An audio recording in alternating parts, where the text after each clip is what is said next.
Hi, everyone, and welcome to another episode Around the Fire on Spirit Reflections. My name is Fred Gouveia. If you're here for the first time, Spirit Reflections is an ongoing series of bilingual conversations in Portuguese and English about people's personal and spiritual journeys, the tools that they found along the way, and how these tools shaped who they are and the work that they do today. We interview artists, philosophers, scientists, and religious people of all traditions to learn how they came into being and the insights that they discovered along the way. So please like and subscribe to our channel on YouTube, follow us on Spotify, and leave us a review there. And if you're interested in getting to know about our events and workshops, go to spiritreflections.org and subscribe to our newsletter, where we're going to be sending you information about upcoming workshops and events. So my guest today is Shavasti, and we're going to talk about family constellation work. Before we do, I'm going to read you your bio and all the information about Shavasti's website, and the links that you can find his books is available in the description of this video below. So Shavasti, also known as the author John Payne, is the author of 4 books published through Findhorn Press, and he has facilitated workshops on every inhabited continent: Europe, North America, South America, Africa, Asia, and Australia, in places as diverse as the USA, Canada, India, Brazil, Australia, and South Africa, including a host of other locations, over the period of helping thousands of people during the more than 450 weekend workshops. And he has also offered more than 5,000 private healing sessions. Working with Shavasti, you'll enter a journey with a very seasoned healer who offers a depth of vision coupled with deep compassion, that you will be able to access the better parts of yourself that you may have forgotten that you possess. His training background includes, but is not limited to, family constellations from Bert Hellinger, bioenergetics, NLP, Barbara Brennand School of Healing, walking the shaman's path with Patricia White Buffalo, initiation in the Sangoma tradition of Africa, and Zen intensives in monasteries. Shavasti's own personal journey has included an early childhood in Asia, Europe, and Australasia, experiencing what it was like to feel very different as the psychic mixed heritage child, trying to find his place in the world with a backdrop of violence, emotional, sexual, and religious abuse. His journey into healing has been combined with a thirst for knowledge and direct experience. It is with this volume of direct experience that he offers you his hand and invites you to walk with him for a while on your very own sacred discovery of deeper layers of yourself, devoid of masks and pretenses, the real, authentic you. Shavasti continues his personal development through receiving tuition, supervision, and healing on a very regular basis. And I recently had a chance to meet Shavasti in Bali in a week-long immersion on family constellation work, and it was transformative on so many levels, and I'm just very pleased that he's been able to make time from his very busy schedule to talk with us here around the fire on Spirit Reflections. So without further ado, Shavasti, welcome. Hi, hello, Federico. Very nice to be with you again. And we're on separate continents this time, as opposed to being together on the island of Bali. That's right, just across the pond. Just across the pond, yes. It's quite amusing that we call one of the largest oceans on the planet a pond. Right. Very So tongue-in-cheek. Shavasti, we like to start our episodes around the fire on Spirit Reflections with the guest's personal journey, and in the process taking us to how you first found your spiritual tools that led you to mold your understanding of yourself and the world, and that eventually brought you to family constellations work, which is our theme today. So why don't you start us off from the beginning? Well, that was not a very straightforward journey. It's not as if I woke up one day and said, okay, I want to learn how to do therapy, or I want to join this course or that course or the other course. And just to give a little bit of context, I was very sensitive as a young child, and I talked to trees and animals and stones and spirits. I had lots of what my parents would call imaginary friends. Right. But as I grew up, and logic was imposed upon me, and all of that stuff was dismissed as being complete nonsense and imaginary, I then, launched myself into education and then a career, and then I was in the corporate world. And I was in the corporate world throughout my 20s, did very well, was financially successful, and bought my first property when I was 24, etc. Nice. And then in 1992, a year after moving to Holland, maybe it was a year and a half, I'm not sure. My memory is a little bit sketchy with exact dates. But a little while after moving to Holland, I essentially had a nervous breakdown. My world came crashing down. I suffered from extreme anxiety and agoraphobia, which means that I was afraid to leave the house. I was in a relationship, so my partner was really taking care of me, and I was really on the edge of being sent to a psychiatric unit because I was really mentally very, very unwell.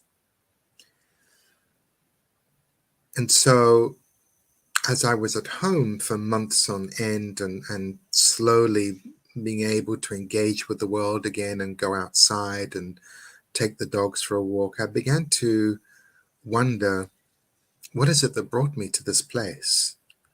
Why did this seemingly appear out of nowhere to suffer from mental illness? So I began to seek out therapists and healers, and that's really how my journey started. So it started with a self-healing of really exploring what was it that caused this, because there wasn't a significant event that had triggered it. Just the pressure of having a corporate job and earning money and paying mortgages and things like that. I didn't consider that to be sufficient to trigger this cascade down into mental illness.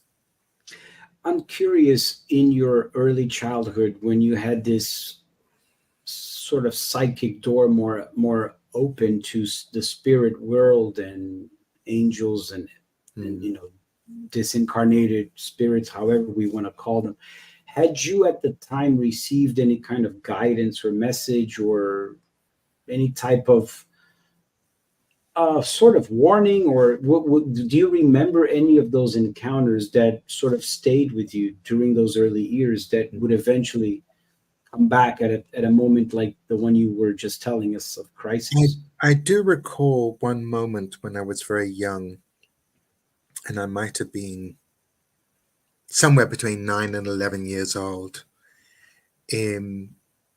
where in my conversations with what I call the voice, that the voice told me things might be difficult, but they will all turn out okay.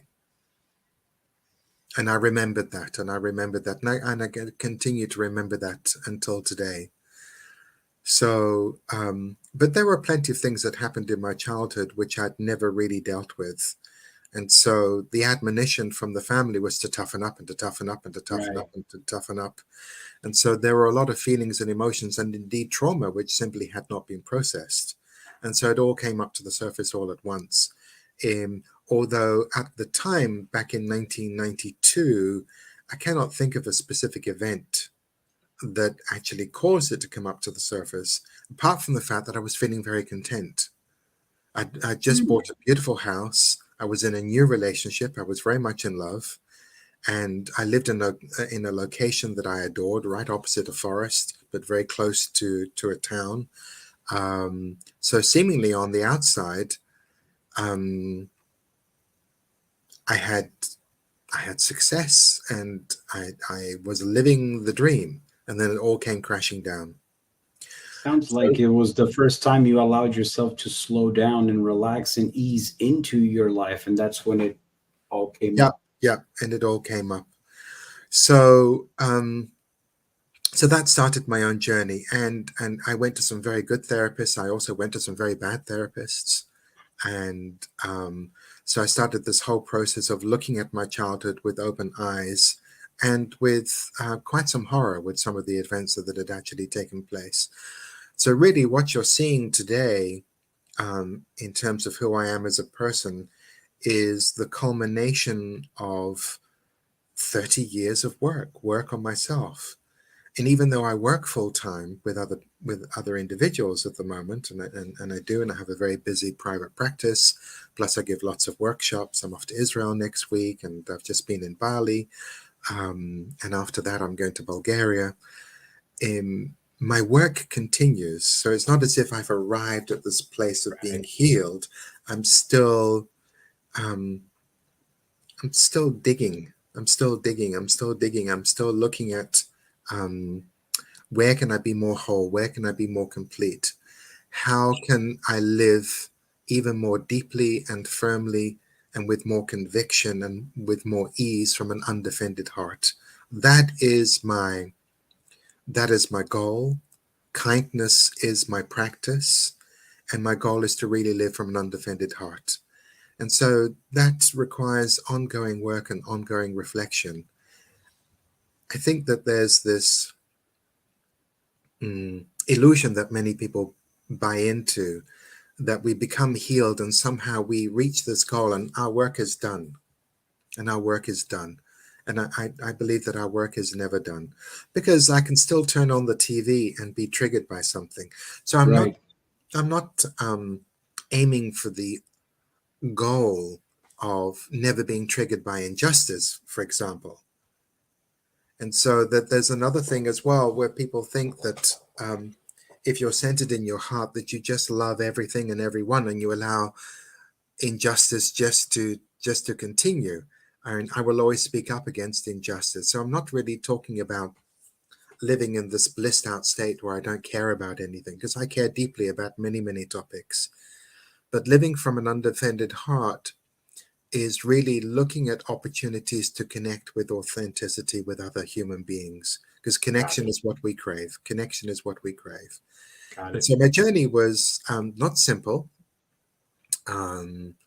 It was quite rough indeed, and I've had several very traumatic events in my life that have been crossroads that have then changed the direction of my life.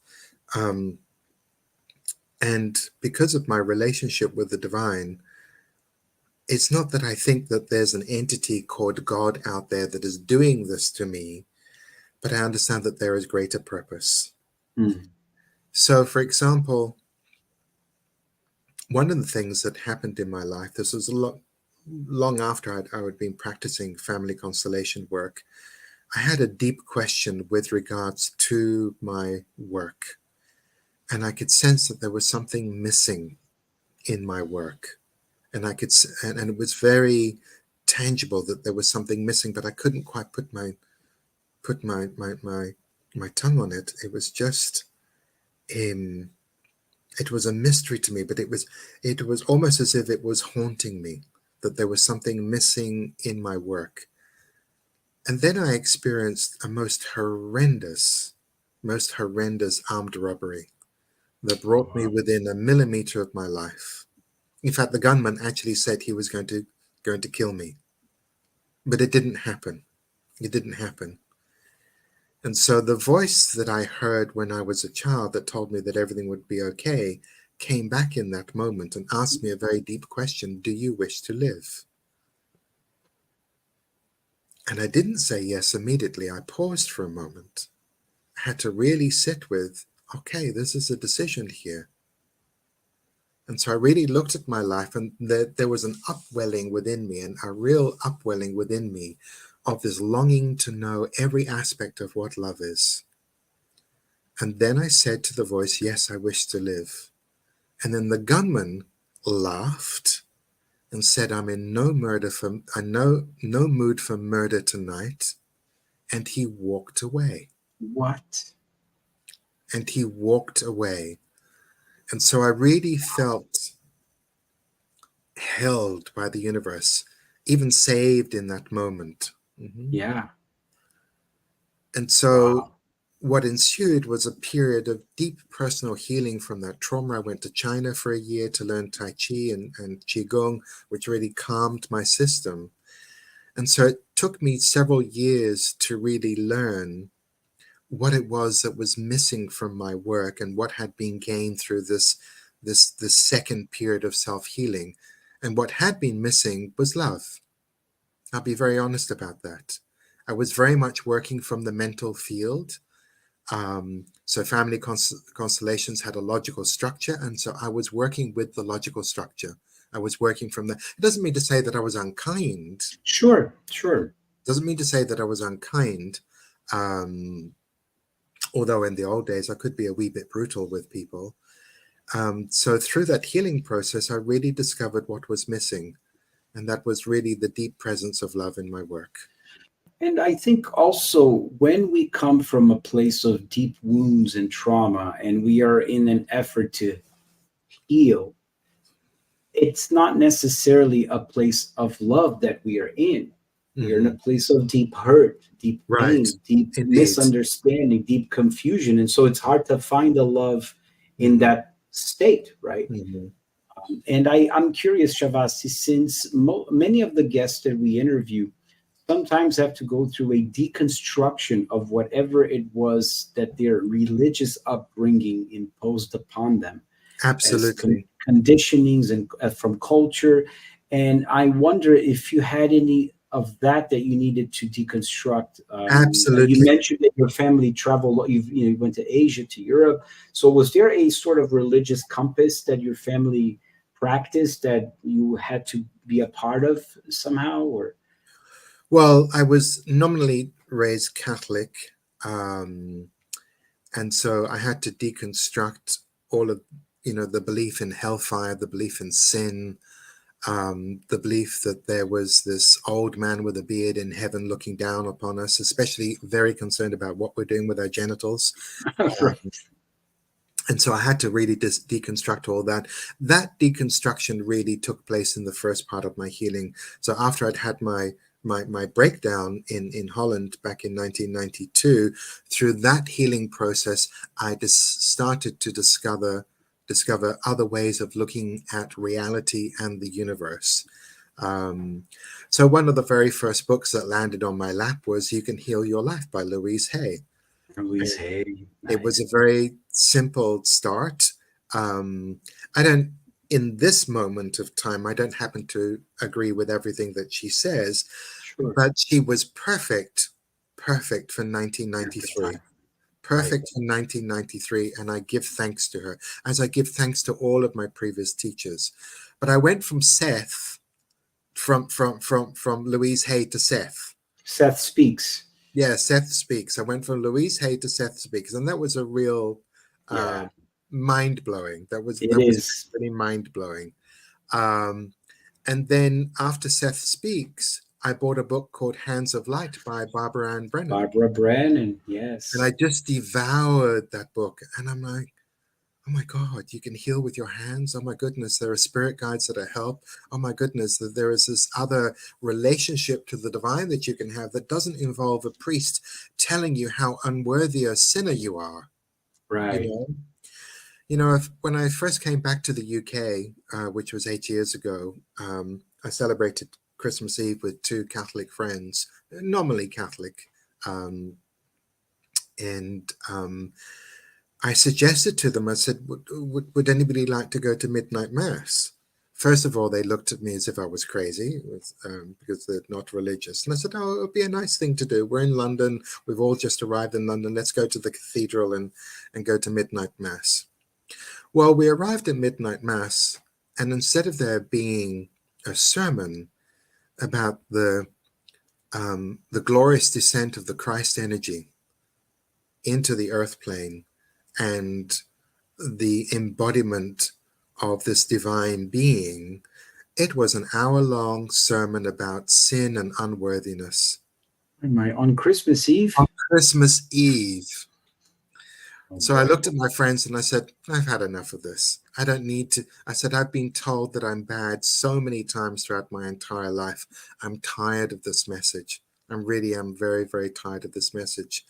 And so during the first part of healing, um, in the 1990s, I had to undo um, a lot of that messaging that there's something wrong with you.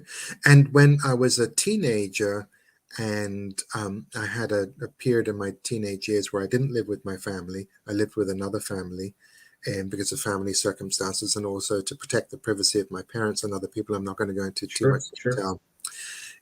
And that family were Jehovah's Witnesses. Oh, So I got absorbed into that as well. And there was the constant message of you're bad, you're a sinner, you're imperfect. And so their lifestyle and their life choices were imposed upon me. And as a young gay man, that went very, very deep. So I was constantly yeah, receiving the message there's something wrong with you, you're bad, and God does not love you. And so through the 90s, I had to heal that. And so that's been an ongoing process, been an ongoing process. Um, so family constellation work came about in 1998. I had a before you go into that, Shavasti, I'm just making a connection here when you mentioned living from an undefended heart, which is one of your central, essential mantras today.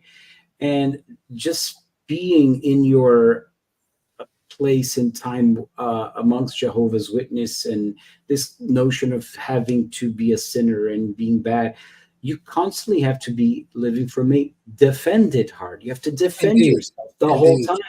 yeah. So I'd built up many, many layers, and I really had to learn how to deconstruct. And so my major defense is to be tough and to be unemotional and to be Right. logical.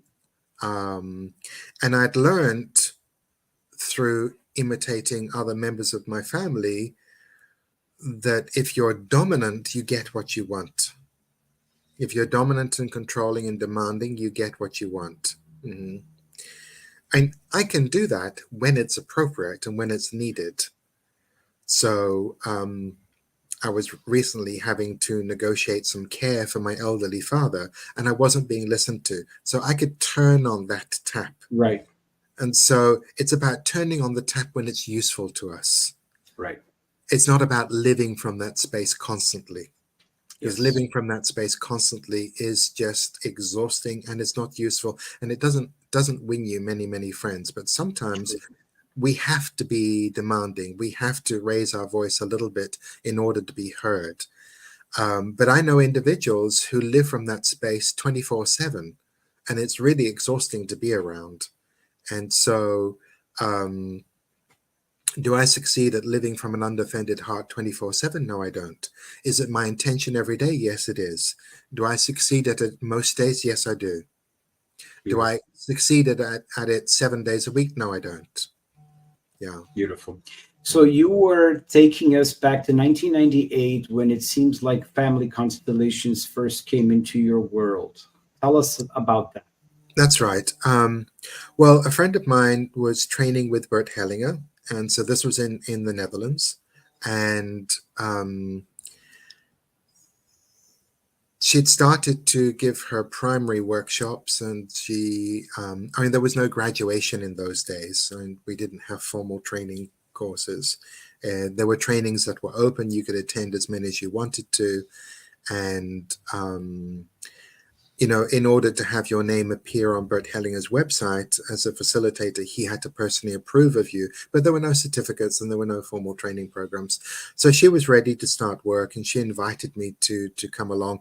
And I initially said no, and I said no several times because I had attended a psychodrama workshop, which I absolutely loathed. In fact, I left it because it was just screaming and shouting. And because of my background with violence and trauma, screaming and shouting was the last thing that was going to feel Right. therapeutic for me. It was the last thing that was going to feel therapeutic for me. And every description of family constellation just kept on feeling and sounding too much like psychodrama. But eventually I relented when she really begged me. She said, really, trust me on this one. Trust our friendship on this one. So I attended my first workshop and I was literally blown away by it. And then it was either the first workshop or the second workshop, I'm not sure, but very soon afterwards. And sometimes when I tell this story, I say it was the first workshop, and sometimes I say it was the second workshop because I don't really quite remember. This is a long time ago. But what do you remember of those two workshops that really struck you as something different? Well, she set up a constellation to my own family. And a very personal story came out between my mother and her mother, which nobody in the workshop was aware of, because I hadn't told the story, because I didn't think it was important. Right. I didn't think it was important. And it really, really grabbed my attention. Really grabbed my attention. And I was really emotionally very deeply engaged. And so many questions about my mother were answered. I suddenly saw my mother differently, with open eyes and with a more open heart. So that was one thing that really moved me and stirred me. And the other one was the first time I was asked to come in and represent someone's grandfather. And as I did so, I stood on one leg, and it was a very bizarre feeling. I couldn't put my leg down. And then the client said to the facilitator, who was my friend, my grandfather lost his leg in the First World War. Oh, wow. So that also grabbed my attention. So I realized that there was something going on within family constellation work that wasn't present in what I saw with psychodrama. And because it was much quieter in nature in the way that we were working, to my traumatized self, it was a much more pleasing environment to be in. So then I attended workshop after workshop after workshop after workshop after workshop, nearly every weekend for a couple of years. And then I started to learn from some other individuals, and I went to the United States, and I learned from 2 or 3 different facilitators in the US as well. And then when I was in South Africa, when senior German facilitators would come and give a workshop, I would attend their workshops too. So I really enjoyed the buffet of family constellation work with the different flavors and nuances of the work. And then after a training that I attended with Brett Hellinger now I can't remember whether it was 2000 or 2001, I'm sorry, but it was one of the 2 years. And then I started facilitating in earnest. I'd done some mini workshops beforehand, just try, because I was already giving meditation workshops, etc. And then I started trying some mini constellations. So then in 2001, I started in earnest facilitating. So I've been facilitating for 23 years. Do you recall, as a beginner facilitator myself, do you recall that first workshop that you facilitated and how that felt like? The very first workshop I facilitated was in Norway, and that was definitely in 2000. I know that for a fact. That was definitely in 2000. I was really, looking back at it, unskilled, still very ignorant. Not many of my therapeutic skills had been fully developed, etc. And yet, astonishingly, somebody who had attended that very first workshop that I gave more than 23 years ago attended a workshop of mine last year. Nice. And I was really stunned that anybody that attended that first workshop would be interested enough to work with me again. But, when we look at things from our older self, we're very critical often of the work we did before, And occasionally now, somebody will come to me with a book that I've written 17 years ago and ask me about a particular quote. A, I don't remember saying it. B, I'm sure that I still agree with it. Right. Things move on. Things move on. That's right. Yeah. That's right. And so each book that I've written is really a time capsule. Yeah, so it's a whole era within Shavasti's life. Yes. And I think the beauty of family constellation work is that, of course, there's a lot of it that depends on the facilitator's ability to hold the container in the space so that the field can do what it does for the client. But at the same time, a lot of it does not depend on the facilitator, on the field itself and whatever comes up, right? So I think just reflecting back to my journey on this realm of constellations, which is pretty recent, it's being okay in your heart with the unknowable, the unknown, complete mystery that you're going to step into every time you facilitate. You have absolutely no idea what's going to unfold, and you have to be okay with that. Yes, absolutely. So in part of the training that I do training both online and I do three-day training workshops called The Language of the Soul. And the first thing I do is work with the unknown to guide students through having their body be comfortable with absolutely not knowing. Because a lot of our upbringing and our training and our education is all around knowing something and remembering something. And for the most part, and it's very different when you do a PhD or something like that, but for the most part, school exams is about which kid can remember the most, Right. which kid can Just memorize the recall. most. Yeah. It's really about recall. And so we're tested on what we know, not our ability to do, but what we actually know. As I say, that changes when we get to PhD level, because um, um, you have to be creative and produce some of your own material, etc., rather than just memorizing everything that you've learned. Because otherwise, there's really no point in doing a PhD, is there? Right. Right. So I actually experienced that approach with you in Mm-hmm. Bali when the first day that you were up for teaching the group of 40 participants from all over the world, which was a Mm-hmm. beautiful experience. You had us sit with the question or with the statement, I just don't know. Mm-hmm. And that felt incredibly powerful on an emotional level. Mm-hmm. Just mentally, I just don't know. Really sinking into that question with every level of your cellular body, you know. So I had that experience from you, which was very very rewarding. It's how I start a lot of my work. It's a sentence that I say to myself a lot, and I really tune into the parts of my body that are not comfortable with that go tense with that worry with that. Um, and so, if we are to be an open vessel for that which is greater than ourselves, then we have to be comfortable with the not knowing. Because a lot of the work that we do, a lot of the healing work that we do, is something that moves through us. It's not something that we do. So it's something that moves through us. And so we really need to be able to surrender to a space that allows grace to be present and grace to make its presence felt. And that can only happen when we get out of the way.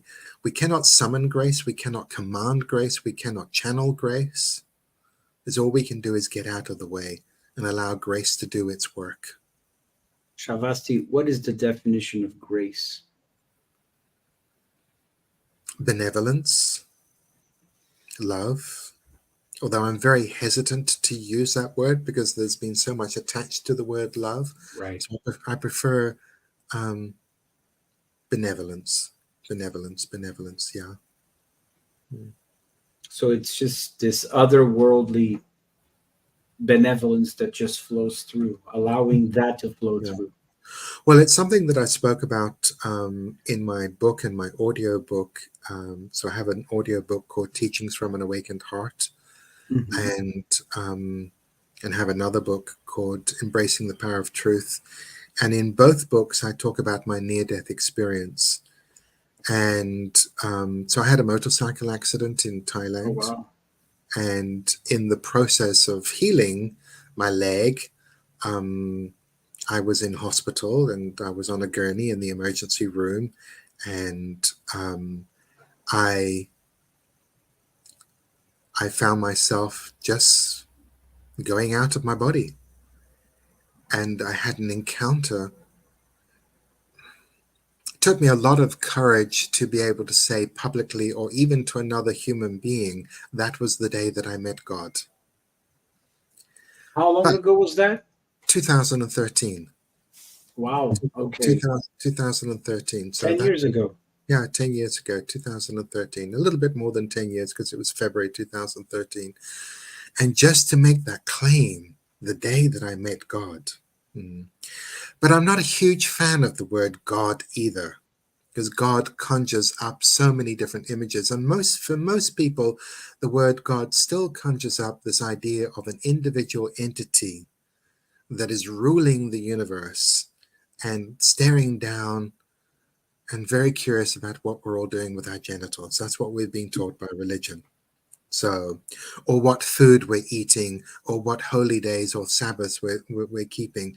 And even as a There's child, a lot of dogmas a come lot up of dogma. when we say the word God. Yeah. Even as a child, I couldn't um I couldn't marry up these two different gods in my mind. So on the one hand, there was this God that created absolute beauty and exquisiteness. But there was this angry, jealous God that wanted to punish everybody. And I'm Right. thinking, are these the same person? How can such beauty and exquisiteness exist in the heart of that being, and also this jealousy, hatred, need to punish, psychopathic behavior? And I thought, wow, they just don't, these two opposite ideas of who and what God is just does not measure up for me. Right. So during my near-death experience,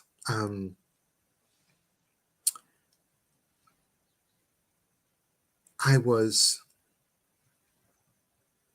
I often struggle with words, and although I've you know, have this audio presentation on it, but every time I go into the memory of it, it seems that the English language, or any language, is rather impotent when it comes to giving an accurate description. But I was bathed in and became part of this vast, alive, gently pulsating awareness that was the essence of love itself. And so there was just this presence, a presence that was within me and every cell of my being, around me, that I was part of, that I was at one with, but also separate to. I could observe it and be it observing me at the same time. And so when I came back from that experience, I began to describe that God as the benevolence, because that's all I thought. That's all I experienced was benevolence. And so I had the privilege of seeing many, many things during this near-death experience. And one of them was looking at humanity, looking at all of the evil, all of the cruelty, all of the wars, all of the corruption, all of the hatred, then also looking at all of the beauty, the art, the kindness, the charity, the compassion, the love that connects human beings, and all of it together. And the thing that I noticed was that the benevolence, the level of benevolence, did not waver, not even by a nanometer. It was just constant. It was just constant, no matter what I was looking at. It was just looking at everything with absolute benevolence. And what I came away with from that experience, I was shown many, many different things, and I could take up more than an hour talking about all the different things that I saw. But what I experienced was that every grain of sand and every blade of grass was held as precious, was held as absolutely precious. And so the fabric of the universe is love and benevolence itself. And so we can get very caught up in things that seem very real and that are very real. And there's a war going on in Ukraine at the moment. There's real suffering taking place. There are natural disasters and diseases that happen on the planet, and these are very real. And so I'm not of the mind to say to people, well, the only reality that's real is the spiritual reality. Therefore, to completely detach yourself from this reality, because wars are real, diseases are real, suffering is real. And therefore, for me, our main purpose for being here is learning compassion. And so one of my deep longings in this lifetime, one of my deep longings is to learn every aspect of love. really to learn every aspect of love. And so, whilst there's a deep part of me that's had this experience of this other reality where there is only benevolence, that doesn't cause me to be detached from suffering.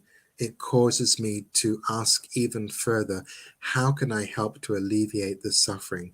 What is my contribution to the Right. planet? Right. And Yeah, so, and I think trust is, I think a lot of the movement that people do towards religiosity or spirituality is a type of escape.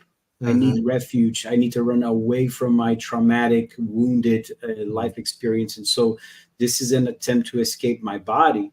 I mean, mhm. that's not what the intention of religiosity is, but depending on how you pursue it and how you approach it, it might actually cause a more detachment from your body itself, right? And Well, wanting to I be think there religion gives people more a than safe structure that gives them a safer structure with meaning, because without religion, then there is a lack of meaning for some people. sure. And so they need to be given a set of rules to follow. And then if you obey all these rules, it leads to this guaranteed end destination. Whereas spirituality can lead some people to say, well, the other world is better than this world. And so I'm going to live with one foot in the other world constantly Right. and be detached and go around telling everybody, oh, this world is an illusion. This world is an illusion. Of course, a physicist might actually tell us that this world is an illusion as well. But meanwhile, chopping wood and carrying water, going to the bathroom in the morning. These are all real things that we have to do. We still have to engage with this world. And so the choice is around, how do we engage with the world? Do we engage with the world from a defended heart or an undefended heart? Do Right. we contribute kindness that is without mask, without defenses? So I'm talking about authentic. I'm not talking about walking around with a love mask where our head is constantly tilted and we're smiling at people in a Right. very inauthentic way. I'm talking about engaging people with authenticity. Mhm. Got it. I would love if you could speak a little bit about your experience in China. And first of all, what prompted you to go there to learn Tai Chi and Qigong? And what were some of the takeaways of that year-long experience? Okay. Well, one of the things that took me to China is the armed robbery that I experienced in Africa. So I needed to really heal myself from trauma. I was extremely traumatized. Um, and there had been other events that year. That was the culmination of that year. And a couple of friends had died. And there had been a couple of other attempted robberies as well. My dogs had been poisoned Oh and wow. killed. And so I'd experienced a lot of loss in 2007. And so I had already had experience with Tai Chi, and I was very interested in it. And I bought into this image of that sort of Eastern calm mind, that was going to heal me, and it did. And I went off to China, and I learned Tai Chi, and I learned it very well. And I had two very, very good teachers, which I learned some very valuable things from. One of the things that I learned when I got to China, which was quite a shock to me, I learned how Christian my thinking still was. Mm. So I had been quote unquote spiritual for quite a long time, nearly 2 decades. And so I thought I was completely divested of Christian thinking, and that I was totally a free thinker and not Western in my thinking at all. I was a universalist, etc. But when you get emerged in a culture that's completely foreign and completely different to your own, then you get to view your own culture by comparison. So that was the first thing that I learned. So that was number one. It was like, okay, there's still stuff here. There's still conditioned thinking that I need to work with. Yeah, and one of the first things that I noticed in China, that sometimes the Chinese would leave offerings of money to their ancestors to spend in the other world. I'm thinking, oh my God, money isn't spiritual, money's bad. Mm. So I had to cross that bridge as well. And so that was part of my conditioning. But I went to another teacher, and it was a she, which was very unusual in China to have a Tai Chi master who was a female. And I went to her school because I had problems with the first school and I was looking for another teacher. And I was pretty confident in my Tai Chi at that stage. And so she asked me to run through the 24 movements of Yang Tai Chi. And so I did my little performance, and I could see by looking at her face that she was underwhelmed, completely unimpressed. I was crushed. My ego was dented and hurt.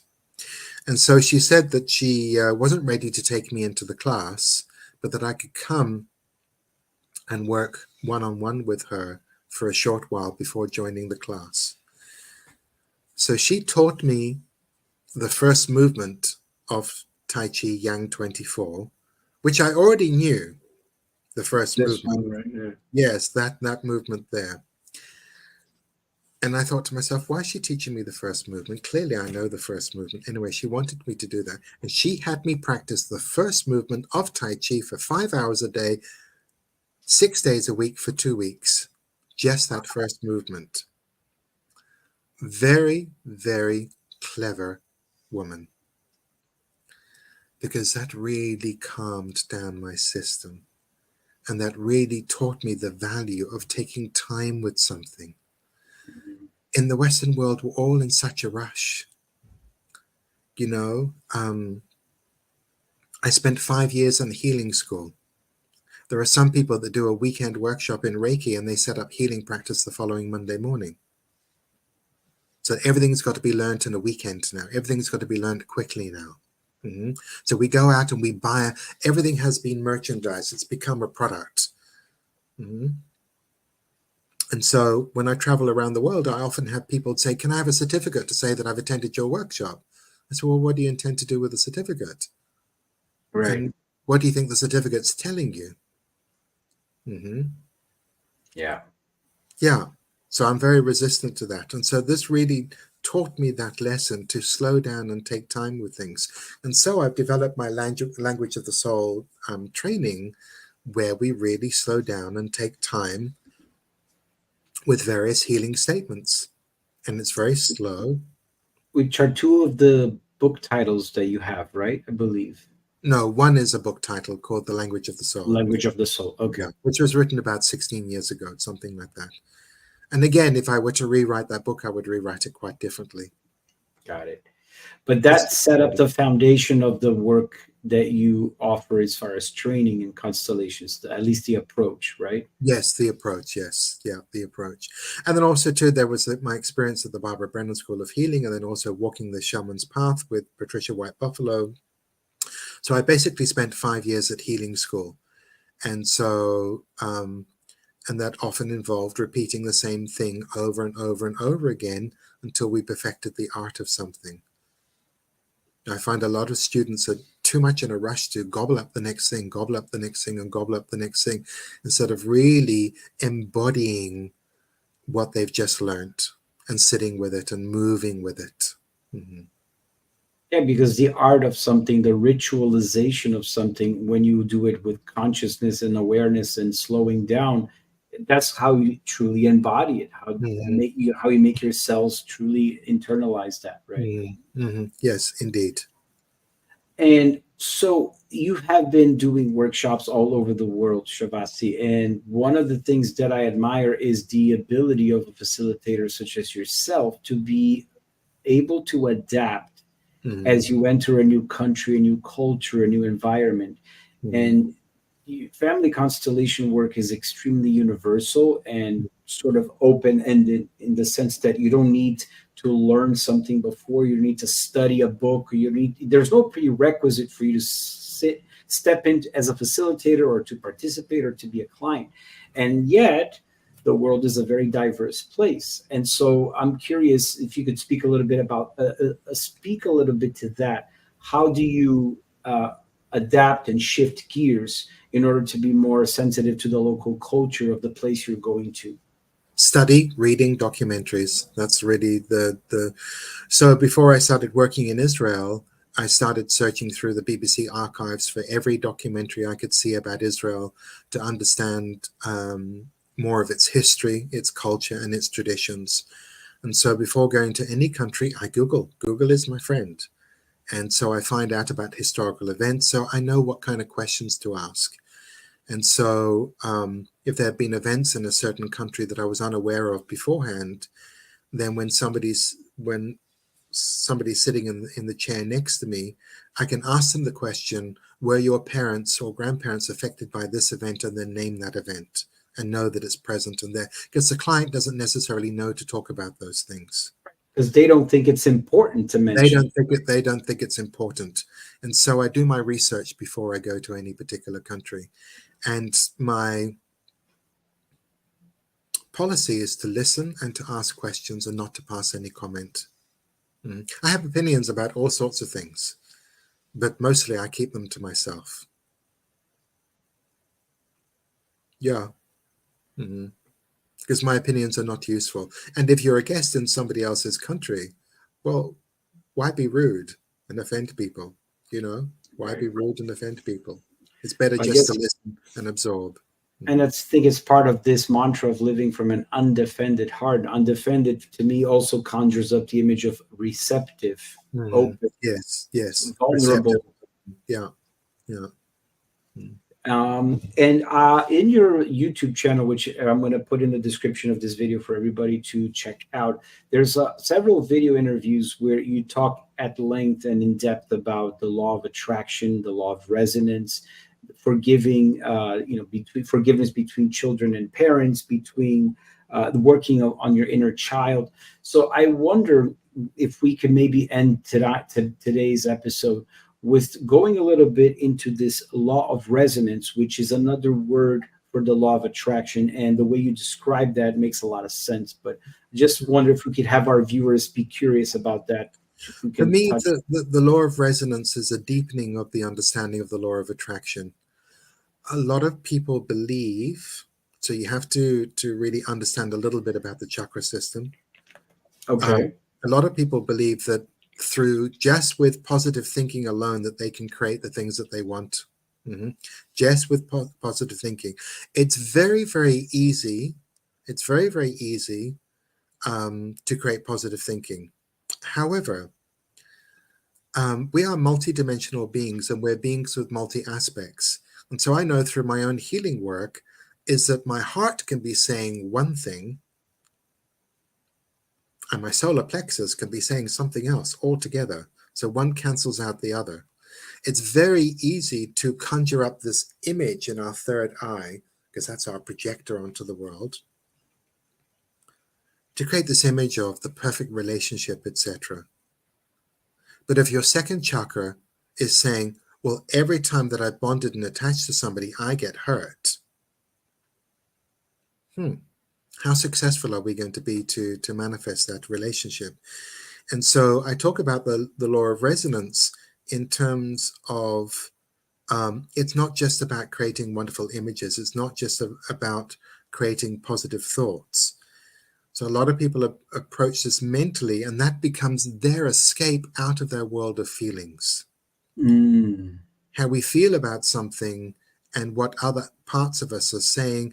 And so there is parts work. There is a therapy that's called parts work. I think it's called internal family systems, if I remember correctly, where we work with different parts. And I look at that as being different aspects of different chakras. And so it's when we've aligned everything and the energy regarding a certain thing that we're wanting to create or wanting to manifest, when that energy can move freely through the Sushumna, through the central power channel, up through all of the chakras, unblemished by the solar plexus freaking out or the second chakra freaking out about something. And once we can become a central clear channel, then that is when it will manifest in our lives, or manifest and remain more permanent. Of course, nothing is permanent. We're all eventually going to die. So everything is temporary that we have. And so, and also what I've wanted to manifest has changed with my own personal development and maturity. And so when I first learned about manifesting, and I happen to be a fairly good manifester, when I first learned about manifesting or bringing things into my life that I want, I was more focused on fame and money and houses and cars and stuff like that. That stuff doesn't really interest me now. It's more about how do I want to be in the world? How do I want to feel in the world?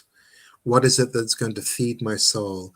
And what is going to support me in the work that I want to do? So it's really more about bringing that into my life rather than thinking about a new fancy car. Mm-hmm. I've had a new fancy car. I've had that and done all right. that. You've been there, done that. I think a very trivial example, but might help to describe it, and please correct me if I'm wrong, is when people play the lottery in the hopes of winning, and then they Right. do win, and Mm-hmm. then half the time, 5 years later, they're broke. Absolutely. And that happens because their energy field literally cannot hold that amount of wealth. They don't have the inner development in order to be able to hold that. And when I say that, I can already hear a critical voice saying, oh, so then you're saying that billionaires have got more inner development than others? No, that's not what I'm saying. But if you come from poverty, it's just like the cultural adjustment you need to make when you go from one country to another. You need to make an inner adjustment. And so when people do win lotteries, etc., they often feel guilty that they have so much money and others don't have as much. They feel pressure from their families to give money away, or their ego gets involved and they just want to splash money around and show how wonderful they are. And I think it takes some inner work to be able to hold extra wealth. And part of extra wealth is also being benevolent Right. Not in a just healthy material. way, not in a winning and buying friendships way. Mhm. Exactly. Yeah, and also has to do with our loyalties to our ancestors and our family Correct, systems, right? If correct, our correct. family system comes from scarcity and poverty, how dare we be Yes, wealthier and more prosperous than they are? That's indeed, an indeed. unconscious loyalty, right? Yes, indeed. Beautiful. Well, there's so many more things we could talk about, but I want to honor our time here, and we're coming to the end of this conversation around the fire on spirit reflections. And I'd like to invite you, Shavasti, to close this conversation by bringing us into an experiential moment of a visualization, a meditation, or anything that your heart calls Mhm. you to Okay. close in this. And if you'd like to speak a few words about what it is that we're going to experience, feel free. And Well, I would just invite you to close your eyes for a moment and breathe down into the pelvis. Sitting in the pelvis is very important. And perhaps begin to experience how it's the energy that comes up from the pelvis that supports the heart. And that in order for us to live from a more undefended heart, that we need to be grounded. We need to be of the earth and part of the earth and part of the human and planetary community. Because we do live in a broader community that includes animals and trees, insects, rocks, everything around us is part of the community of life and awareness and consciousness. So continue to breathe down into the pelvic floor and then bring your awareness to the center of your chest, your heart. And just ask yourself, what is it that I truly long for? Is it for connection? Is it for communion? Is it to live more freely from an undefended heart in a very authentic way? When we tap into our longing on a daily basis, that brings us much closer to living as a more complete being. Now, many of us avoid this feeling of longing because we feel the absence of what it is that we long for, and therefore we numb ourselves with cigarettes, with food, pornography, alcohol, drugs. Mhm. And so what we're longing for is a deeper connection to life and others. And so just allow that to be present for a moment. And just remind yourself that there are others in community around the world who are here to assist us, and that by coming together in community, we can deepen this experience of connection and of living from an undefended heart. So that's my offering today. Thank you. Thank you very much, Shavasti. It's a wonderful conversation. All the information about Shavasti's work, his website, and his books is in the description of this video. We invite you to like and subscribe to Spirit Reflections on YouTube, and please give us your comments and feedbacks. What kind of guests and topics would you like us to have here around the fire? And I hope to see you, Shavasti, soon, in person in the same continent in a workshop, and to continue this journey together. Okay, thank you very much, Fred. Bye-bye. Ciao. Bye-bye.